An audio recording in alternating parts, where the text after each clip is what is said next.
Okay, guys, welcome to today's video and podcast, which is called Three Reasons Direct Mail is More Effective Than Email Marketing.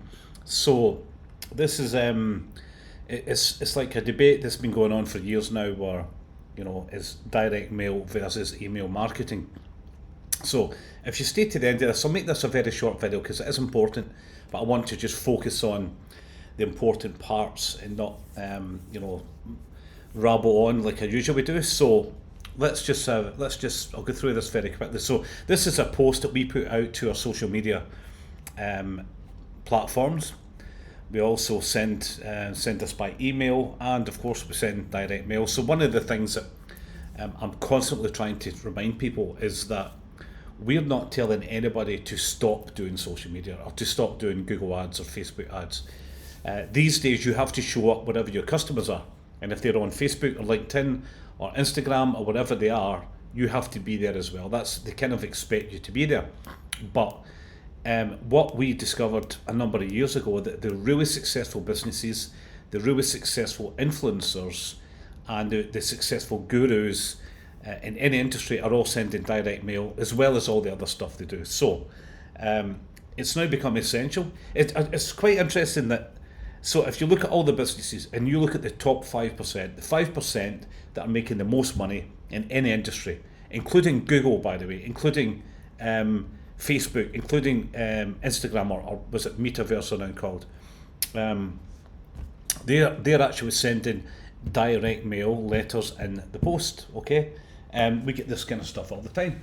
Russell Brunson, who runs ClickFunnels, one of the biggest online platforms in the planet. I think he makes about $10 million a month.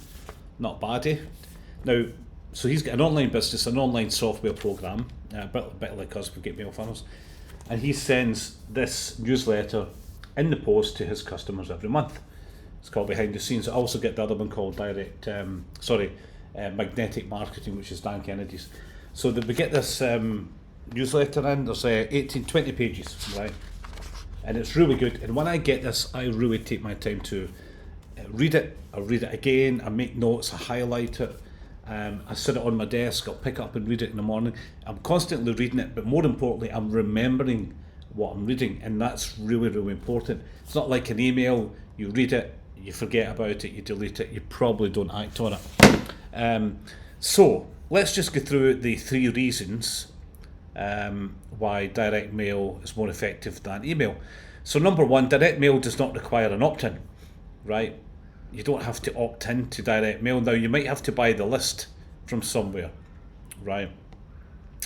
So if you've got your own list that you've generated through your website, through your online marketing, that's fine. Those are the people you should be sending direct mail to.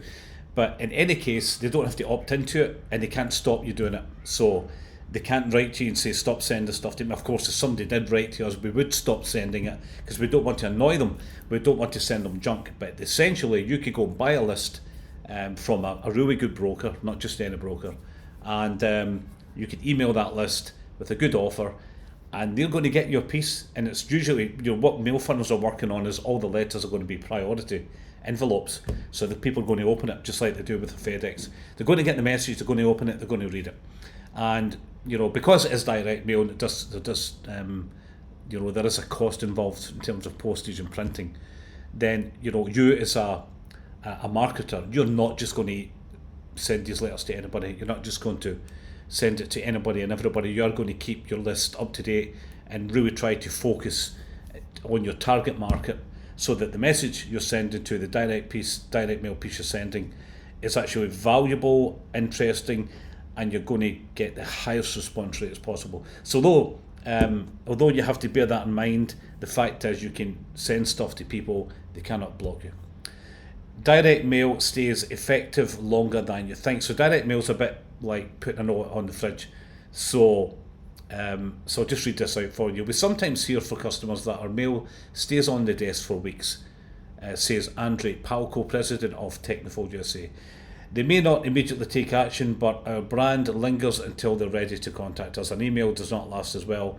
It's far less striking. And it's a fact, when you send really interesting stuff like this, people tend to keep it, right? Because they like it and they want to refer back to it. So it's got much more impact. Certain offers will not get traction by email. There's a reason businesses are more likely to get lending offers in the mail than they are by email. So B2B decision makers trust direct mail more than email, especially for high value products and services.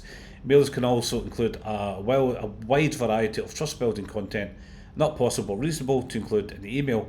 Yes, you can provide links, but with direct mail, you can get that content in front of them in a tangible way right off the gate, right in their hands. And by the way, there's another reason why direct mail will outperform email. It's because it builds trust. When you get this thing in your hands, you will trust it more than an email, because you can see where it comes from. You know that company or that person has spent time and money and some thought in sending this to you. So now, many people believe you don't need direct mail when you have a social media and mobile marketing on the go. What they're overlooking is how social media and mobile marketing relationships get captured in the first place. Very often it's through print. Saying that you only need social and mobile is akin to saying that when you buy a house, you only need the upper stories and not the foundation. Without print, getting social and mobile engagement is much more difficult. So what you've got to remember is we're now in a world whereby if people are finding you online, they're usually finding you on other websites or other publications. So if I'm running a campaign on Google, my ads are going to show on websites all over the internet.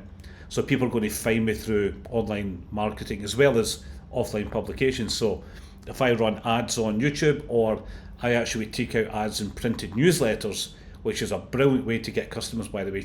If you're selling, say you're involved in the golfing industry, you're selling golf clubs and that kind of thing, golf clothes and golf shoes and everything like that, you can actually buy or rent mailing lists from golf magazines. So you can actually send a letter in the post to those people, or you can put an ad in their magazine where people have to respond to it by calling a number or clicking a QR code. So the world we live in now, online and offline works together. You need to be doing both. You can't just be doing one thing. If you're doing online marketing, brilliant.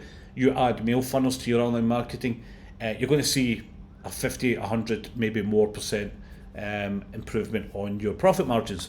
We've seen it time and time again. If it's done properly, you can contact us if you need advice on that. We're happy to give that advice for free to get you up and running. It's only available to Inner Circle members and Mail Funnels subscribers. We don't give out free advice unless you got a free coupon. But anyway, the whole point is combine your online marketing with your offline marketing. And although direct mail is more effective than email marketing, still send your emails. I'm not telling you to stop sending emails, still send them, and you'll see a massive improvement in your business. So that's all for now. I'll see you on the next video and podcast, and have a great day. Bye for now.